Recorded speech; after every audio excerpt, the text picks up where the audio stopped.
Kami tahu kami aman ketika berjalan bersama Tuhan. Pimpin setiap kami, urapi hamba-Mu yang tidak ada apa-apanya Tuhan. Kami membuka hati bagi kebenaran firman-Mu.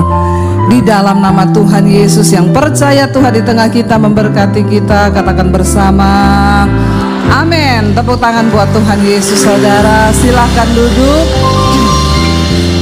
Iya, haleluya, shalom. Apa kabarnya hari ini? Sebagai orang percaya, harusnya hidup ini memang berjalan bersama Tuhan.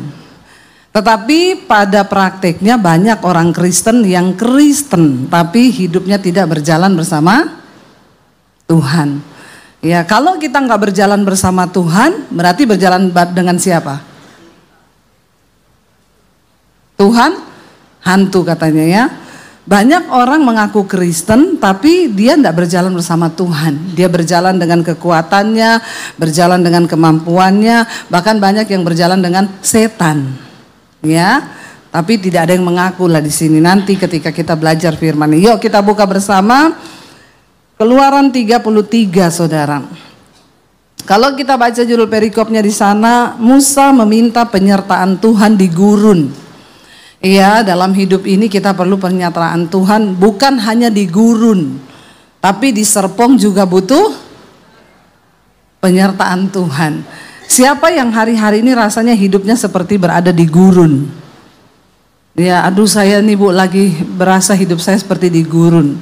Ya, nggak apa-apa, sehebat apapun gurun itu, yang penting bersama Tuhan. Amin. Yuk kita baca ayat yang pertama, Keluaran 33. Berfirmanlah Tuhan kepada Musa, pergilah berjalanlah dari sini engkau dan bangsa itu yang telah kau pimpin keluar dari tanah Mesir, ke negeri yang telah kujanjikan dengan sumpah kepada Abraham, Ishak dan Yakub. Demikian pada keturunanmu lah aku akan kuberikan negeri itu. Ayat 2, aku akan mengutus seorang malaikat berjalan di depanmu dan akan menghalau orang Kanaan, orang Amori, orang Het dan orang Feris, orang Yebus dan orang Yebus, yakni ke suatu negeri yang berlimpah-limpah susu dan madu, sebab aku tidak akan berjalan di tengah-tengahmu karena engkau ini bangsa yang tegar tengkuk, supaya aku jangan membinasakan engkau di jalan. Saudara, Tuhan bilang sama Musa gini, pergi, engkau berjalan melewati padang gurun, bawa bangsa itu, aku akan mengutus malaikat.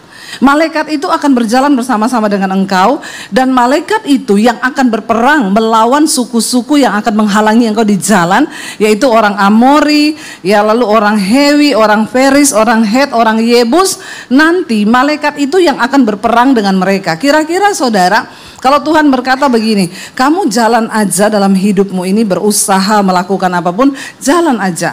Ya, aku akan memberikan kau malaikatku yang akan menjadi pelindungmu, memberikan engkau berkat, memberi engkau kemenangan. Saudara seneng enggak? Mau enggak? Ngasih semua mujizat yang saudara mau, saudara mau? Tapi Tuhan enggak ikut berjalan. Masih mau? Siapa yang butuh mujizat? Siapa yang butuh pertolongan? Ya, tapi tanpa Tuhan, mau enggak? Ah, yang benar. Ya. Semua ngomong enggak, berarti puji Tuhan. Semua rindu berjalan bersama Tuhan. Tapi berjalan bersama Tuhan itu ternyata ada syaratnya. Tuhan berkata begini, aku tidak ikut berjalan dengan kamu karena engkau ini bangsa yang tegar tengkuk. Supaya apa? Tuhan bilang, supaya jangan kalau aku berjalan bersama engkau, aku akan membinasakan engkau di tengah jalan. Karena Tuhan itu kudus. Ya, Tuhan gak tahan dengan orang-orang yang tegar tengkuk, keras kepala. Ayat 4 berkata di sana, baca bersama, ketika bangsa itu mendengar ancaman yang mengerikan ini, ya, lalu berkabunglah mereka dan seorang pun tidak ada yang memakai perhiasan. Ternyata itu bagi mereka adalah ancaman yang mengerikan.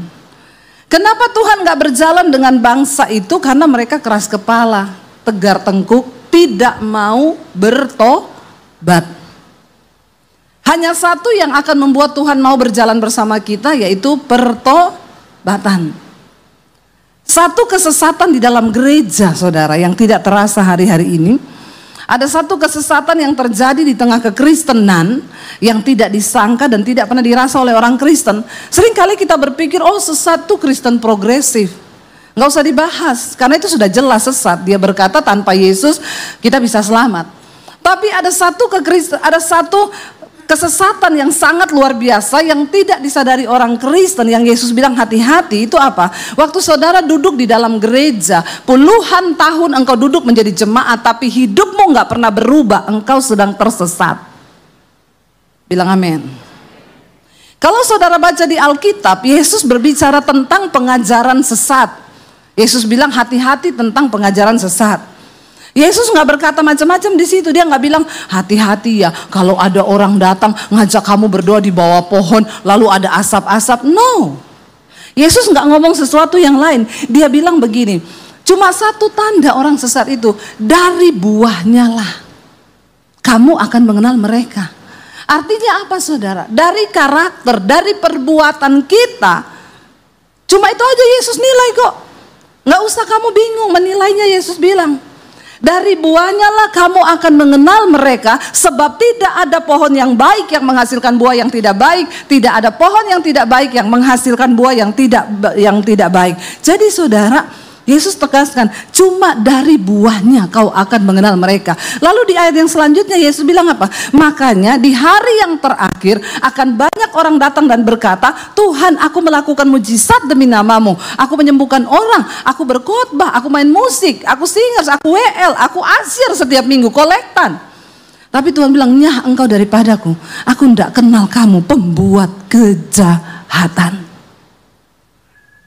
Ada kesesatan yang sangat luar biasa yang terjadi di kalangan orang Kristen. Kau jadi Kristen puluhan tahun, tapi hidupmu gak pernah berubah. Kau terus cinta dengan dosa. Engkau terus hidup dalam hawa nafsu daging. Engkau terus melakukan hal-hal yang tidak menyenangkan hati Tuhan. Dan engkau berpikir engkau aman. Ya, bahkan mungkin malaikat masih beserta. Masih ada doamu yang dijawab. Tapi saudara, ciri dari orang disertai Tuhan, hidupnya ada damai sejahtera, dia tinggal dalam kebenaran, ada sukacita dalam dirinya. Nah kalau kau tiap hari hidupmu tidak beres, ya marah-marah dalam rumah tangga, pertengkaran, tidak ada damai sejahtera, suami istri ribut terus, kau sedang tersesat kau.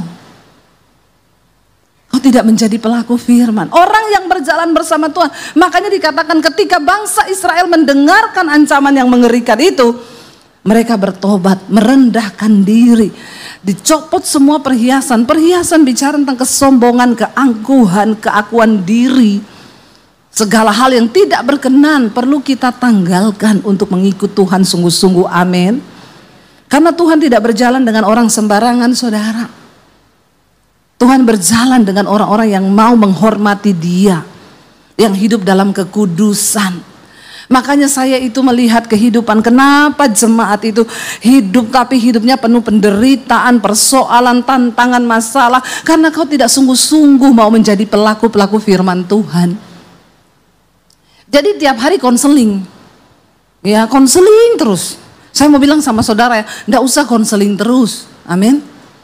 Ya, tiap ketemu pendeta konseling, ketemu gembala konseling. Pagi telepon, Bu saya mau konseling, sore Bu saya mau konseling. Bosen ya, lama-lama konsleting loh. Saya aja bosen loh, ketemu jemaat tuh konseling terus. Kenapa saudara?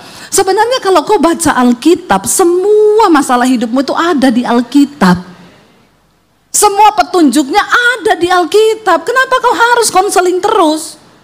Ya, jangan dipikir pendeta itu kurang kerjaan. Terus konselingnya masalahnya itu terus, itu muternya di situ terus. Ya, Bu, saya mau konseling, sudah berat beban hidupku. Kenapa? Suamiku tuh loh Bu, nggak tobat-tobat. Doakan Ibu. Enak Bu Debbie suruh-suruh doakan toh. Ibu nggak tahu suami saya nggak mau tahu suamimu. Tidak pengen tahu dan memang nggak mau tahu. Itu suamimu bukan suami saya. Ya nanti dia bilang, tapi dia selingkuh bolak-balik Bu. Saya sudah berdoa Bu sampai dia diselamatkan. Tapi sudah berulang kali begini Bu, tetap berdoa. Jawabannya masih lah juga, Ibu Debbie enggak rasa suami saya. Coba ibu rasa suami saya. Emoh. Kagak, terima kasih, matur nuwun, tukar tambah kagak. Siapa yang suruh kau nikah dulu dengan suamimu itu? Ya, kau kan sendiri. Nanti saya tanya begini, ibu sudah baca Alkitab? Sudah. Ibu sudah temukan jawaban bagaimana menghadapi suami yang belum bertobat? Oh, ada toh di Alkitab. Ibu sudah berapa puluh tahun jadi Kristen? Sudah lama dari kecil. Ibu nggak pernah temukan ayat itu? Enggak, berarti ibu belum baca Alkitab. Ibu baca aja dulu, saya kasih ayatnya ya. Firman Tuhan berkata, hai istri-istri, jika engkau menikah dengan seorang yang belum bertobat, suamimu itu belum diselamatkan, maka engkau harus berdoa bagi dia, dan tanpa perkataan, hanya dengan perbuatan, menangkanlah suamimu itu. Terus, oh ada tuh begitu. Nah, saudara, semua masalah hidupmu itu ada di firman Tuhan. Saya pelayaran ke satu kota. Bapak-bapak kejar saya, Bu, saya mau konseling Bu, Pak saya ini hari ini khotbah 5 kali. Ya tapi saya mau konseling, nanti ya kalau ada waktu. Bapak gembalanya datang, itu ya Bu, kejar mau ibu mau konseling. Kenapa? Semua pendeta yang datang ke sini dia minta konseling. Ribuan Bu, bukan cuma ibu. Masalahnya apa sih Pak, kok kayaknya dia tuh ditinggal istri sama anaknya. Istri sama anaknya pulang ke rumah orang tuanya. Kenapa? Pelit, nggak pernah kasih duit sama istrinya. Oh begitu ya, malah saya pengen ketemu. Habis selesai ibadah dia lewat, Bu, iya ya saya mau ketemu Bapak, sini Pak, sini ya. Pas banget memang sini Pak, kenapa? Mungkin saya pendeta terakhir yang dia konseling. Bapak mau ngomong soal apa? Itu loh Bu, anak istri saya tinggalin saya. Lah kenapa Pak, masa ditinggal nggak ada? Ya memang sih gini. Bapak kasih duit nggak sama istrinya? Ya memang sih istri saya mengeluh, katanya saya ini nggak kasih duit. Nah sekarang Bapak mau tahu jalan keluarnya dari saya? Telepon istrimu, minta nomor rekeningnya, transfer duit sama dia. Dia pasti pulang. Oh gitu ya Bu Debbie, stop konseling ya, kasih duit istrimu. Amin Bapak-bapak. Tobat nih Bapak-bapak ini ya. Ya kalau istrimu itu sudah marah-marah, ya jangan kau menuntut sama dia, ajaklah dia jalan-jalan keluar. Amin. Ibu-ibu ya, amin ya. Gak usah kau menambah ketegangan di situ. Ini bapak-bapak mukanya sudah tegang semua ini. Iya, iya loh saudara kan. Makanya ada satu kali suami yang pergi ke psikolog, saya mau konsultasi, kenapa buat istri saya sih tiap hari marah, emosi, begini, saya didiemin, nggak pernah dipuji. Bapak mau yang obat luar negeri atau dalam negeri? Bedanya apa? Kalau obat luar negeri, tokjer, langsung reaksinya terlihat. Istri Bapak bahagia. Kalau yang dalam negeri, reaksinya agak lama sih, tapi sama-sama bereaksi. Kalau yang luar negeri, beli tiket Qatar 2, ajak istrimu jalan-jalan sana ke Amerika, pergi beli, oh enggak mahal ya, yang dalam negeri aja, beli tiket ke Bali 2, pergilah liburan kau sama istrimu, ajak dia ke mall, beliin tas, enggak usah pulang aja, ya sudah menderitalah kau seumur hidup. Seringkali kita ini sebenarnya sudah tahu jawaban dari persoalan dalam hidup kita ini, apalagi kalau saudara baca Alkitab. Masalahnya pada malas baca aja malas, apalagi melakukan. Sudah tahu loh, ndak boleh marah sama orang sampai matahari terbenam, lepaskan pengampunan, tapi nahan sakit hati. Sampai berbulan-bulan ndak bicara sama mertua, sama orang tua, sama anak, sama suami, sama istri. Ya kau bodoh sendiri, hidupmu pasti menderita. Hidup kita ini menderita kalau kita tidak menjadi pelaku firman Tuhan. Kebahagiaan hidup kita hanya ketika kita menjadi pelaku firman Tuhan. Amin saudara. Yang muda-muda di sini, sebelum kau masuk dalam malapetaka, kalau mau menikah itu berdoa dulu. Amin. Lo bener saya ngomong, jangan tertawa. Ya, apalagi yang anak-anak perempuan sekarang. Saya ini sudah tunangan Bu, tapi kasar, suka pukul, putus saja. Tapi dia kaya Bu. Nah, nih, karena bagi saya lebih baik menangis di atas Mercy daripada nangis di atas becak. Goblok kau, goblok. Ya, Masa kau mau menikah mau menangis? Biar di atas mercy. Kau menangis buat apa? Ya, mending naik motor tapi happy, amin.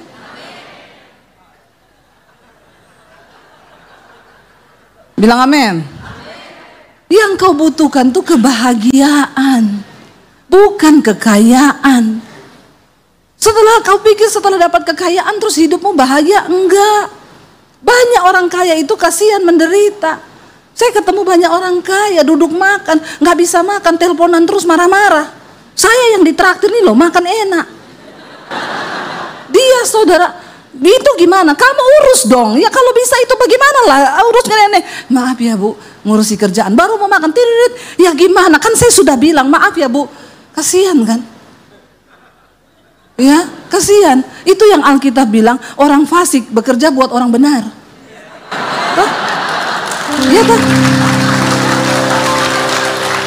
Iya toh? Dia susah bekerja marah-marah. Dia bayar saya gratis. Belum lagi saya pulang dia kasih amplop. Jadi yang bahagia yang mana? Itu terjadi saudara. Alkitab bilang orang fasik itu akan dipaksa bekerja untuk orang benar. Yang menikmati berkat itu orang benar. Makanya saudara kalau mau menikmati berkat Tuhan, hiduplah dalam kebenaran. Jangan kau hidup dalam dosa. Anak-anak muda, jangan jadi ani-ani.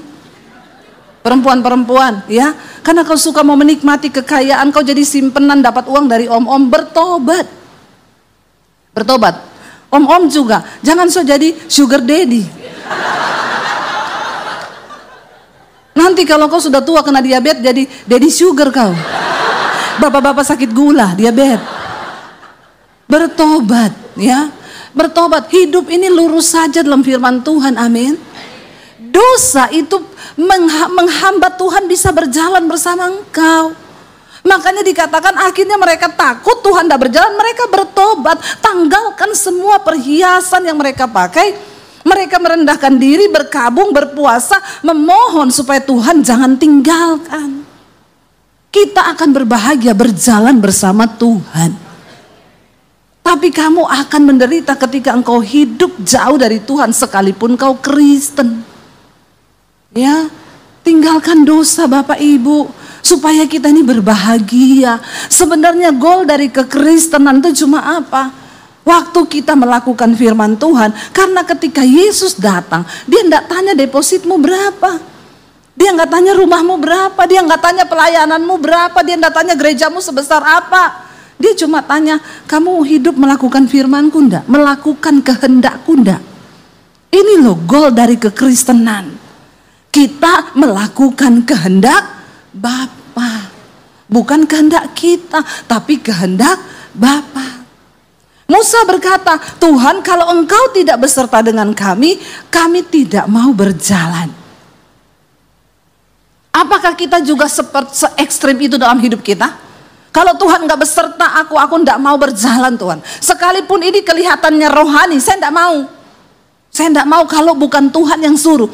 Loh saya ini saudara, orang udah tanya, Bu, Ibu buka gereja aja Bu, buka gereja Bu. Nanti saya mau pindah ke gereja Ibu Bu. Menurut saudara, saya ini cocok nggak buka gereja? Sudah cocok belum?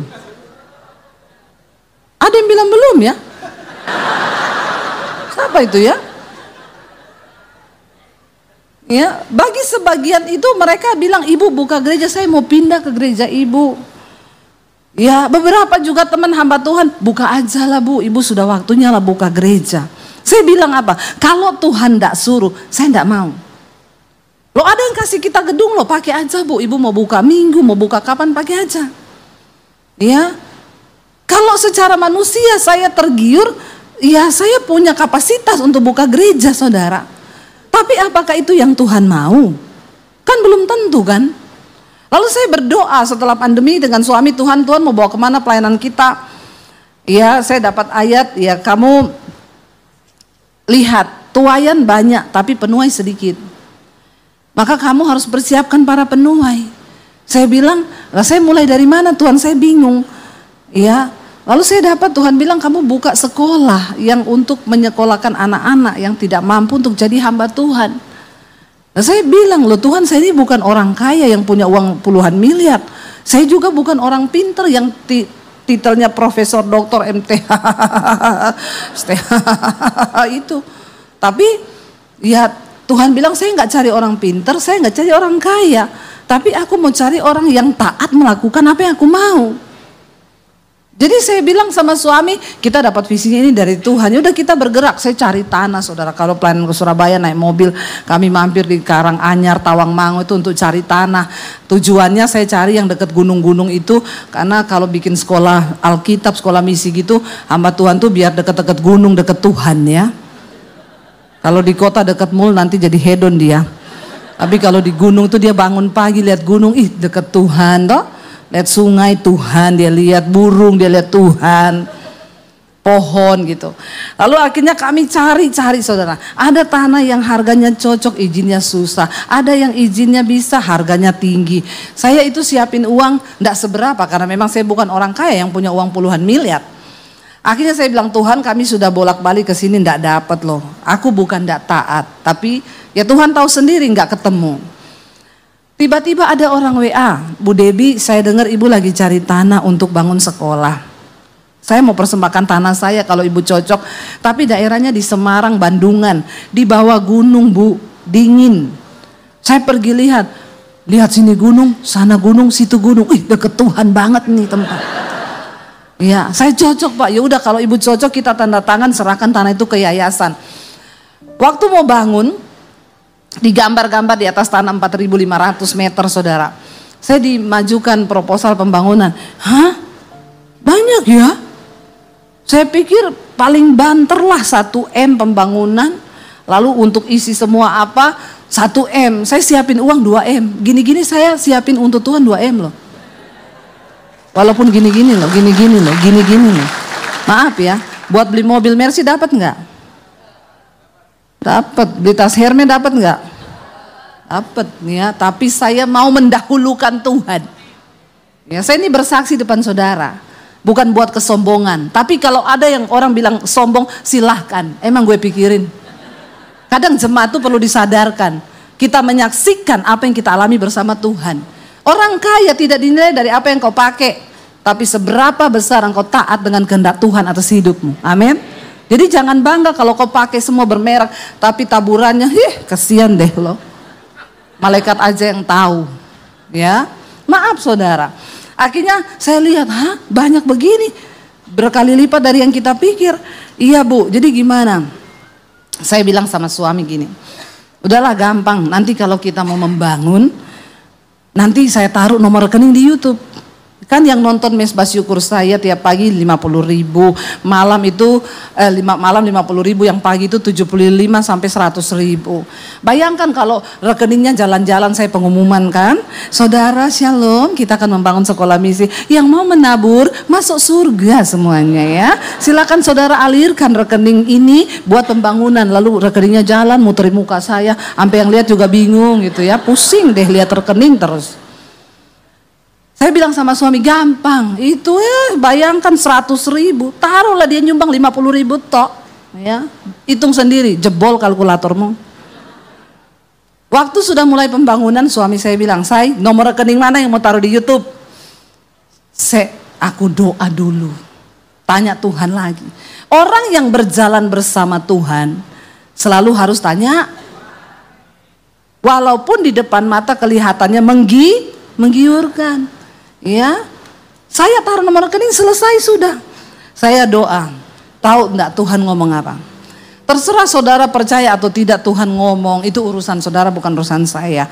Karena hari-hari ini banyak orang Kristen yang sudah tidak percaya bahwa Tuhan itu masih bisa ngomong. Dia pikir Tuhan bisu. Lah ngapain kau sembah Tuhan yang bisu? Ya, ada kan orang dikit-dikit dengar suara Tuhan, dikit-dikit dengar suara Tuhan. Lah kalau kau nggak dengar suara Tuhan, kau dengar suara setan. Ada orang Kristen tuh lebih peka sama suara setan daripada suara Tuhan. Ya berarti kau tiap hari bergaul sama ngomong sendiri, jawab sendiri. Saya dengar Tuhan tuh ngomong gini, silakan kamu taruh nomor rekeningmu di YouTube, dan aku tidak ikut bekerja di dalamnya. Waktu saya mendengarkan ancaman yang mengerikan itu, seperti bangsa Israel, saya takut. Saya bilang sama suami, ndak usah taruh nomor rekening di YouTube saya. Kenapa? Tuhan ndak ikut bekerja. Ngapain kita bangun gedung mewah? Ngapain kita bangun gedung besar? Kalau Tuhan tidak ada di dalamnya, buat apa? Buat apa, saudara? Ya, gerejanya gede tapi nggak ada Tuhan dalamnya. Ya, jemaatnya banyak tapi nggak ada yang berubah hidupnya, sesat semua. Karena udah nggak ada Tuhan di dalamnya. Kita bisa punya rumah megah, tapi buat apa kalau nggak ada Tuhan di dalamnya? Hidup kita boleh wow, kita bisa pakai barang bermerek, mungkin 1M, jam tangan 3M. Teman saya pakai jam tangan MM. Saya tanya, Bu, itu 28 jam ya puterannya? Enggak, Bu, 24 jam. Oh, tak pikir 28. Kalau 28 aku ya mau beli, biarpun 3M tak cicil. Karena waktunya 28 jam. Tapi ternyata sama, cuma 24 jam, enggak jadi. Ada, saudara. Buat apa kalau tidak ada Tuhan di hidup kita tuh, buat apa? Lalu saya bilang sama suami, enggak, aku enggak mau. Karena Tuhan tuh bilang gini, kalau kamu taruh nomor rekeningmu di YouTube, kamu tuh seperti Daud yang mencoba menghitung kekuatan pasukannya. Padahal Daud sangat tahu bahwa dia menang dalam pertempuran bukan karena kekuatan pasukannya, tapi karena kuasaku. Jangan lakukan itu. Tapi kalau mau silakan. Mungkin kamu akan dapat yang kamu butuhkan, bahkan lebih bisa. Tapi aku tidak ada di dalamnya. Saya takut, saudara. Saya bilang sama suami, tidak usah. Banyak pertimbangan waktu itu. Iya, kalau uang kita cukup sampai selesai. Kalau tidak cukup gimana? Malu saya, udah bawa nama Tuhan lagi. Orang bilang, buktinya tidak selesai, mangkrak. Saya cuma berdoa, Tuhan, aku percaya kalau ini suaramu maka Engkau akan bekerja. Tidak usah taruh nomor rekening. Saya ditelepon pemborong, Bu, kita akan segera meletakkan batu pertama. Minggu depan, Ibu kesini bawa uang 400 juta. Saya bilang sama suami, di tangan saya ada uang nih 150 juta cash. Nantilah kita kumpul-kumpul kalau mau pergi, ngambil di beberapa rekening, bawa ke sana. Tiba-tiba, saudara, 2 hari sebelum berangkat ada ibu-ibu telepon, Bu, saya mau antar es krim ke rumah Ibu. Saya bikin sendiri loh, enak, nanti Ibu cicipin. Minta alamat boleh? Oh iya, Bu, saya kasih. Ya, saya juga enggak kenal ibu itu. Dia datang ngantar es krim, enak kan, Bu? Iya, enak banget, Bu. Ini saya tuh ada berkat, Tuhan suruh saya kasihkan ke Ibu. Ada uang 50 juta. Ya, pokoknya untuk pelayanan lah, saya nggak tahu Ibu lagi butuh apa. Oh iya, terima kasih ya, Bu. Berarti sudah 200 juta. Sehari sebelum berangkat ada orang telepon, Bu, saya ini dari Kanada, Bu. Saya sama disuruh Tuhan ketemu Ibu sebenarnya sudah dari berapa bulan lalu. Tapi saya lihat Ibu kesana kesini pelayanan. Jadi karena saya mau balik ke Kanada, bisa minta waktu ketemu. Saya mau ke Bandungan ini. Ya tapi ketemu sebentar aja di kopi apa mana. Datanglah, saudara. Bu, ini saya ada berkat 200 juta. Ya, Tuhan suruh saya beri buat Ibu untuk pelayanan. Dari Kanada loh, bukan orang Serpong, bukan. Pastikan bukan orang Serpong. Orang Kanada. Dia antar, saya bilang, loh Pak, kok Bapak bisa? Sebenarnya sudah dari berapa bulan lalu saya ini bawa uang 500 juta.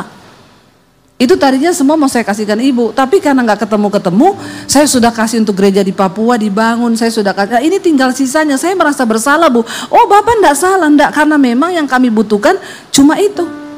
Memang itu bagiannya Papua, bagian itu benar, sudah benar, Pak. Jangan diintimidasi, Bapak bersalah. Ya, Tuhan berbicara, tatap mata saya, pret lu. Iya. Waktu saya terima uang itu, saudara, Tuhan tuh ngomong begini, kalau kamu buka rekening di YouTube, kamu tidak akan melihat hal-hal ini terjadi. Tapi karena kamu mau taat, maka aku Tuhan bekerja, aku ikut terlibat di dalamnya. Lalu kami pergi, saudara, pembangunan terjadi, percepatan hanya dalam waktu 7 bulan. Sekolah misi itu selesai. Orang telepon, Bu, saya dengar Ibu bangun sekolah misi, saya mau sumbang material. Kamu hubungi saja pemborong saya, ini nomornya, minta alamatnya. Saya nggak pernah tahu orangnya. Ibu, saya mau sumbang cat, saya punya toko cat, saya mau kasih cat yang semua yang Ibu butuh untuk sekolah. Hubungi pemborong saya. Bu, saya mau sumbang lampu, AC, semua yang dibutuhkan. Hubungi pemborong saya, minta alamatnya. Semua. Sampai akhirnya terakhir pabrik kasur, sumbang kasur. Saya tadinya mau bikin anak-anak sekolah itu menderita hidupnya. Saya nggak mau kasih kasur yang bagus. Karena saya dulu sekolah misi, saya tidur itu bantal pakai dus Indomie. Nah mereka ini dikasih spring bed baru. Saya dulu spring bed tinggal springnya, nggak ada bednya. Kalau bangun tulang sakit semua saudara. Ya tapi memang itu pembentukan. Ini mereka dikirim kasur baru dari pabrik plus bantal dan guling. Saya bilang gulingnya simpan di gudang. Calon hamba Tuhan nggak usah pakai guling. Karena di desa cuma ada batang kelapa. Jangan kasih dia guling, dia nanti pulang ke desa sudah tidak betah nanti karena sudah pakai guling di sekolah Alkitab. Saudara, tiba-tiba saya bilang sama suami, udah selesai sekolah mau pembukaan, belum ada furniture. Kita carilah pabrik furniture. Nanti kita tawar yang pekiran-pekiran itu apa? Sortiran yang cacat-cacat lah ya kan pasti murah harganya. Tapi ternyata Tuhan tidak mau.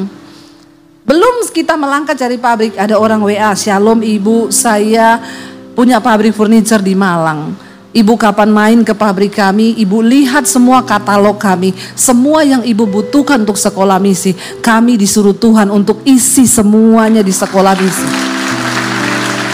Saya bilang, Pak ibu jangan dikasih karena yang kami butuh banyak, nanti didiskon aja. Oh enggak boleh, nanti Tuhan marah kami, Tuhan suruh kasih gratis. Bukan furniture ecek-ecek loh saudara, yang terbaik Tuhan kasih. Setelah mau berjalan sekolah, staf saya hitung bu, untuk 6 bulan asrama anak-anak sekian ratus juta. Banyak ya, tapi ini proyek Tuhan. Berjalanlah sekolah. Angkatan pertama 30 anak dari Papua, dari Ambon, dari mana, dari semua. Hampir semuanya gratis karena memang mereka miskin. Masuk sekolah saudara. Begitu sekolah berjalan, pabrik tahu telepon kami setiap 2 minggu kasih tahu ya bu, 200 potong. Tempe 200 biji. Ada yang bu kami punya peternakan ayam, setiap 2 minggu sekali 2 peti telur kami akan bawa ke sekolah. Beras disumbang sampai nolak-nolak, jangan beras masih banyak nanti berjamur. Kalaupun ada lebih bagi ke panti asuhan. Kalau engkau berjalan bersama Tuhan dalam ketaatan, engkau akan melihat kemuliaannya saudara. Hari demi hari, hari demi hari, hari demi hari. Sekarang sudah mulai angkatan kedua, ya. Dan saya melihat ketika Tuhan bekerja, tidak ada perkara yang mustahil bagi Tuhan. Ya, coba kita lihat 1 Samuel saudara, apa yang firman Tuhan katakan kalau kita ini mengikut Tuhan. 1 Samuel 15 ayat 22 dan 23. 1 Samuel 15 ayat 22 dan 23 firman Tuhan berkata di sana begini. Ya, tetapi jawab Samuel, ya, 1 Samuel 15 ayat 22 dan 23. 1 Samuel 15 ayat 22 23. Tetapi jawab Samuel, ya baca bersama, apakah Tuhan itu berkenan kepada korban bakaran dan korban sembelihan sama seperti kepada mendengar suara Tuhan? Sesungguhnya mendengarkan lebih baik daripada korban sembelihan, memperhatikan lebih baik daripada lemak domba-domba jantan.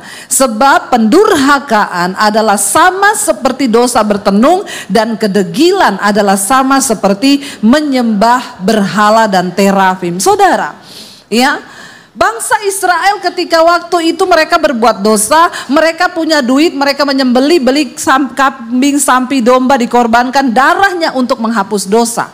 Dan Tuhan bilang, apakah kamu pikir Tuhan tertarik dengan persembahan korban-korbanmu itu untuk menghapus dosamu? Dia lebih tertarik dengan hatimu yang mau mendengarkan suaranya dan mau taat kepada firman Tuhan. Sebab mendengar lebih baik daripada mempersembahkan korban. Ada sebagian orang berpikir ketika dia sudah kasih perpuluhan, pahalanya banyak. Ketika dia sudah ngasih persembahan, pahalanya banyak, maka semua dosa tertutup. No saudara, engkau tidak akan pernah bisa menukarkan hidupmu dengan persembahanmu. Sebab Tuhan lebih tertarik dengan hati yang taat, dengan hidup yang taat kepada Tuhan. Ya, jangan saudara. Ada yang tanya, Bu, sekarang itu emang bayar perpuluhan wajib toh Bu? Orang-orang pelit nih yang tanya begini. Ya, dan pasti nggak pernah ngasih perpuluhan memang. Jadi dia tanya, tapi kata pendeta itu enggak perlu, kata pendeta itu enggak perlu. Saya bilang, semua yang kau lakukan dengan iman dan didasari oleh hidup ketaatan kepada Tuhan itu pasti mendatangkan berkat. Sebaliknya, walaupun kau bayar per puluhan miliaran, tapi hidupmu nggak taat, tidak akan ada berkat di hidupmu. Sebab ketaatan tidak pernah ditukar, bisa ditukar dengan apapun. Amin saudara.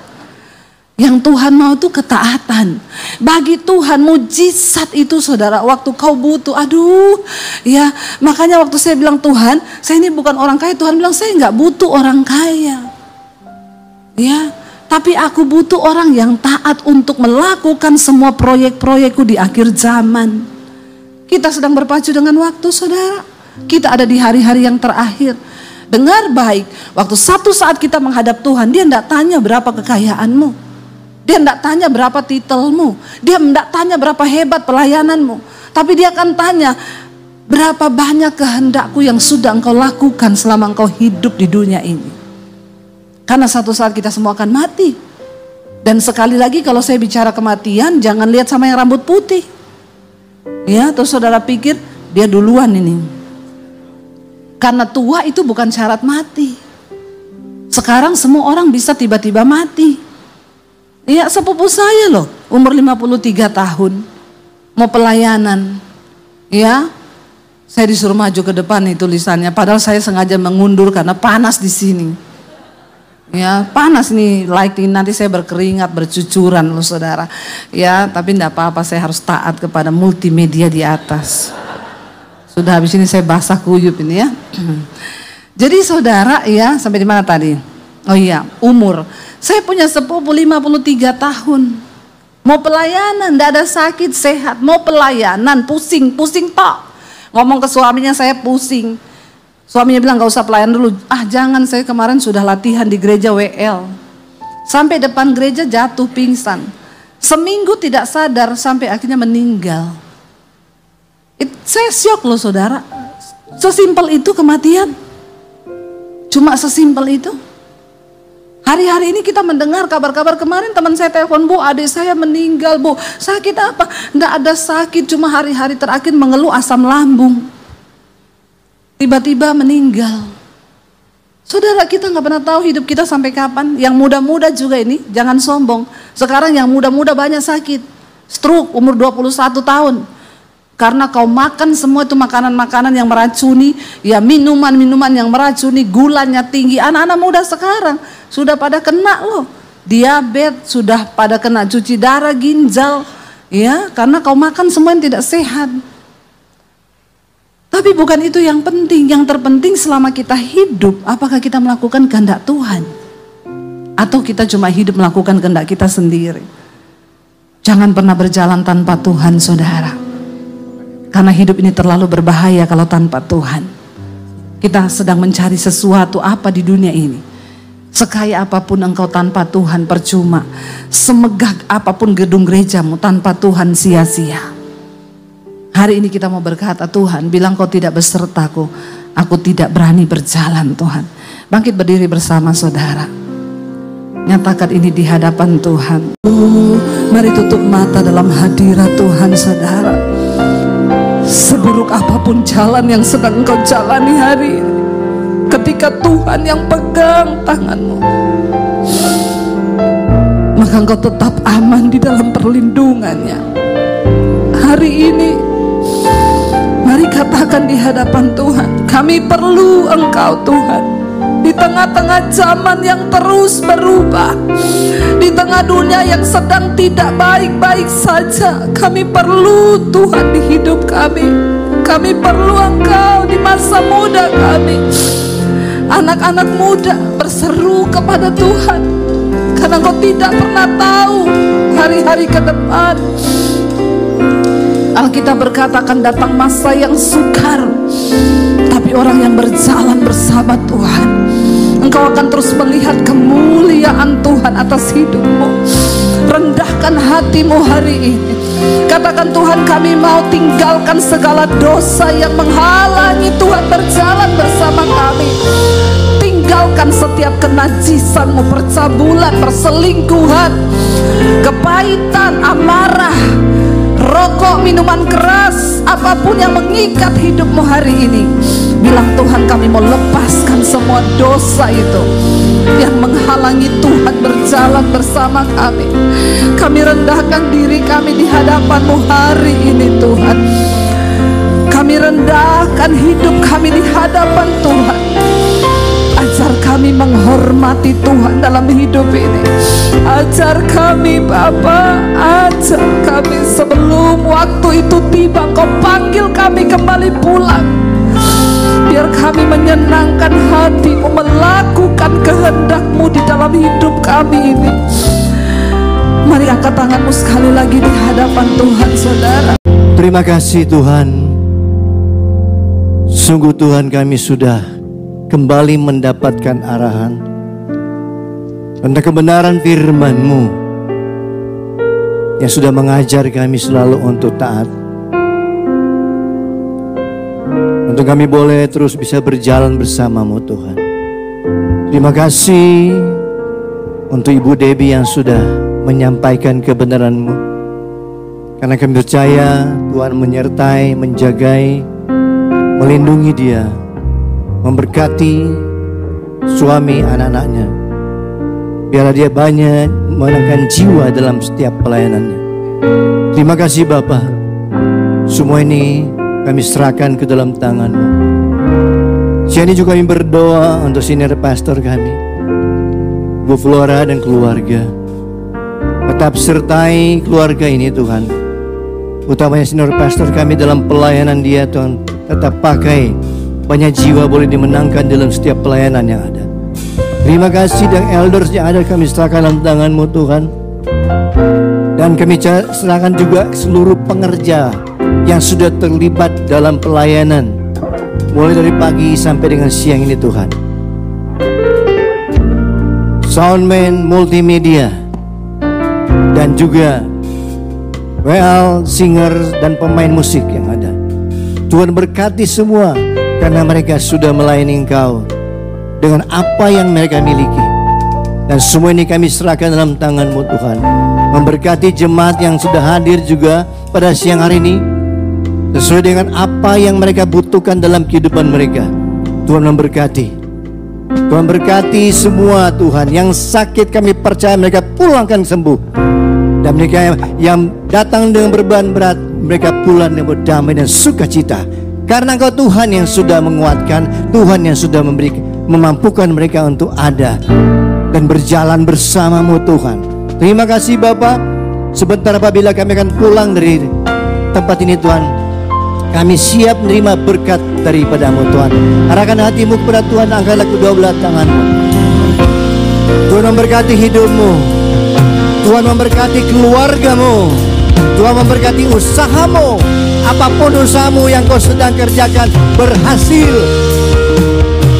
Kiranya damai dan sukacita dari Allah Bapa di surga, cinta dan kasih sayang daripada Tuhan Yesus Kristus, persekutuan yang manis dengan Roh Kudus menyertai, memberi kekuatan, membimbing saudara dan sekarang ini sampai selama-lamanya.